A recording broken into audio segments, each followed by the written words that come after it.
You want to learn how to stack dimes and make the slick welds like you see on Instagram and TikTok? And you also might be wondering, why should I even listen to this guy? He has a broken collarbone and he can't even weld. And you're right, I do have a broken collarbone, but I can still weld. I still got my left hand and some of my right. Moral of the story, don't drive like an idiot on your four-wheeler. Usually doesn't end well. But the show must go on, so let's get right into it. So in general with MIG welding, it all boils down to two kind of general types of welding. You have like the structural side of welding where you're just trying to get good penetration. This weld's got to hold like a building together. And then you have like the show kind of welding. So it's more like not as critical stuff. I mean, you don't want the welds to break obviously, but it's not as critical and you're just looking to have this piece that you're welding be absolutely flawless. Now in those scenarios, you're kind of looking to get the perfect looking weld, that stack of dime look, and you might sacrifice a little bit of penetration, but it's still a solid weld. It won't break if you do it properly, and that's the key, doing it properly to get still good penetration, but still getting the good visual result at the end of the day.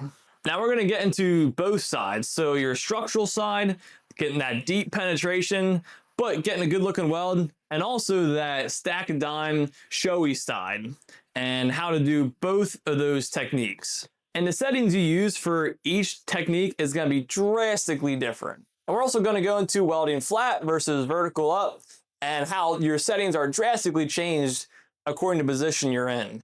Now for today's video, we're going to be using this ancient Miller-Matic 200 I just picked up the other day. This thing is old as dirt, but is an absolute welding beast of a machine, and it runs flawlessly. I love that it doesn't have any digital readout, so it's perfect for showing you guys that MIG welding settings is not about a certain number that you need to have your machine set at.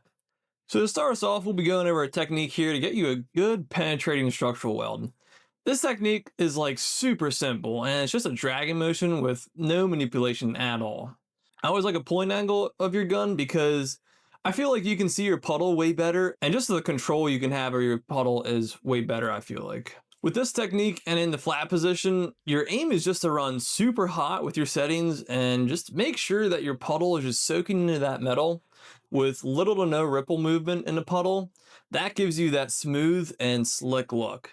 For this technique, you usually bump up your voltage higher than recommended so your puddle smoothens out and you can run hotter. Now to give you guys a little bit of an idea with numbers you're used to seeing, you can see on a job I did a while ago, I was running way hotter than the recommended setting to get that smooth look. So guys, voltage is what gives you that smooth look to your welds.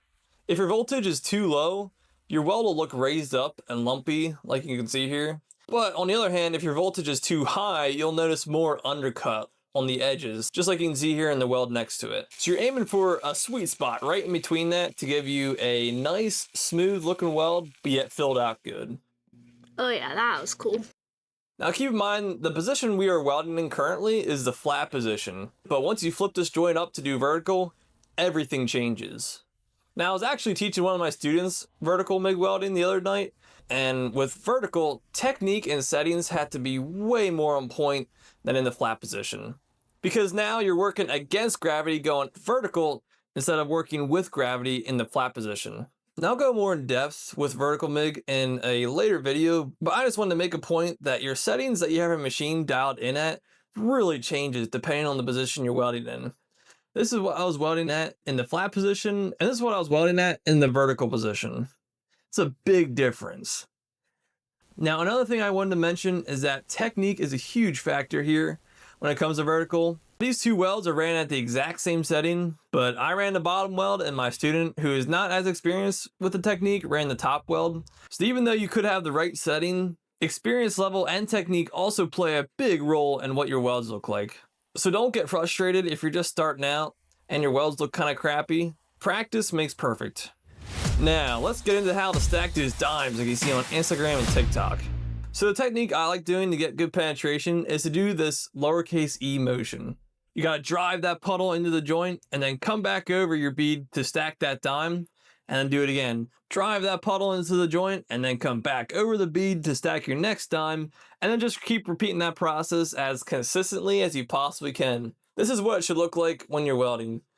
Every time you drive forward with your puddle to start your lowercase e, you should see your previous dime cool down and the glow of that dime should move forward with you as you drive forward before you come back around to stack your next dime.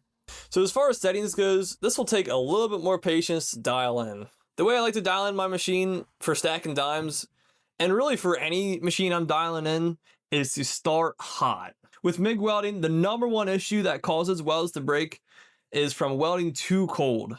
So I always try to run as hot as I can to keep that from happening. So in general, to get that stack of dimes look, your settings are going to be colder than your structural dragging technique that we went over earlier. So what I'll do is I'll run a couple inches of weld with this lowercase e technique, and if I can't get my dimes to separate, then I'll just turn my dials down a little bit. Then I'll repeat that. I'll just run another couple inches, and if I still can't get them to separate, I'll turn it down a little bit more, and just keep repeating that until you can get that separation and that stack of dime look that you're going for. Now keep in mind, this is a fillet weld joint, so settings for this is going to be a little bit different when you're running like an outside corner joint or like a lap joint like I'm showing you here. So in general, you usually have your settings a little bit hotter for your fillet joints because you have a lot of material there to soak in that heat. But when you're running outside corner joints and lap joints like this, you don't have a lot of material to soak in that heat, so you tend to run a little bit colder. But as far as dialing your machine, the same process goes for any type of joint you're working with.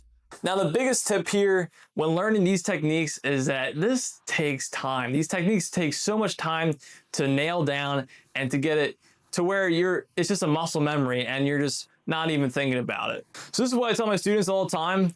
You gotta practice this so much to where it becomes a muscle memory and you don't have to think about doing the motion or looking for certain things. It just comes automatically. It just takes a ton of time to get to that point to where it becomes automatic. When you're welding, there are so many things happening at once and so many things to look for as you're welding. So the more things you can make where it's muscle memory and you don't have to think about it, the less things you have to worry about and to watch for, and then you get a more solid weld because you're not trying to watch 5 different things happening at once. So that's my biggest tip for you guys, is just practice, practice, practice, because that muscle memory helps you out so much. And that's with any process you're welding, whether it be MIG welding, stick welding, TIG, it's all the same. But the more muscle memory you get with it, the better, and you can really dial in your craft.